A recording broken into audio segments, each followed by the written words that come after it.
My name is Zia Sachedina, and I'm the owner and designer of Zia Boutique, a jewelry store here in Savannah, Georgia. I make semi-precious jewelry and custom-designed, global-inspired, exotic jewelry.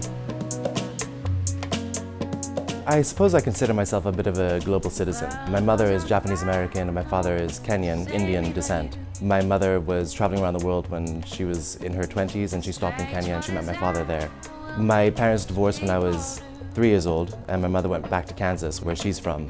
And so I spent the next several years traveling back and forth. While that was very difficult, it afforded me the opportunity to travel a lot when I was young, and it opened my eyes to so many different cultures. I suppose I got the travel bug.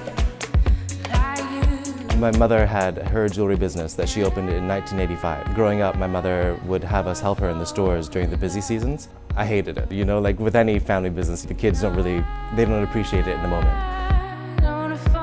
In high school, I moved back to Kenya. I went to an international school that had a really heavy focus on art. In my last year of high school, SCAD actually sent a representative to recruit us. I came to Savannah sight unseen. When I was done with interior design at SCAD, I never wanted to see a drafting board again in my life. The last year that my mother actually asked me to come home to help her with her jewelry store for the Christmas holiday. I was reluctant at first, but I went to help her.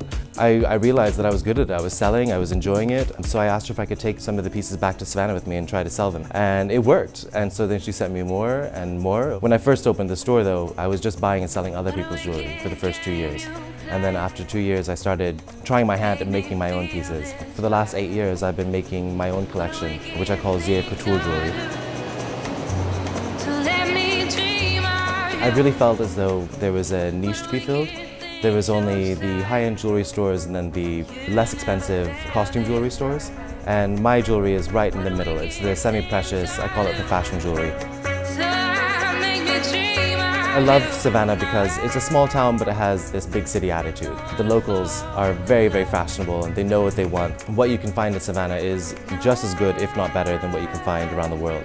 I remember when I opened on this block 10 years ago, there was really hardly anything. Broughton Street in general was nowhere near at the level that it is now. I'd love to see how Savannah has been growing. It's thrilling to see people coming in with all their bags from around different stores and having a great time shopping and enjoying everything that Savannah has.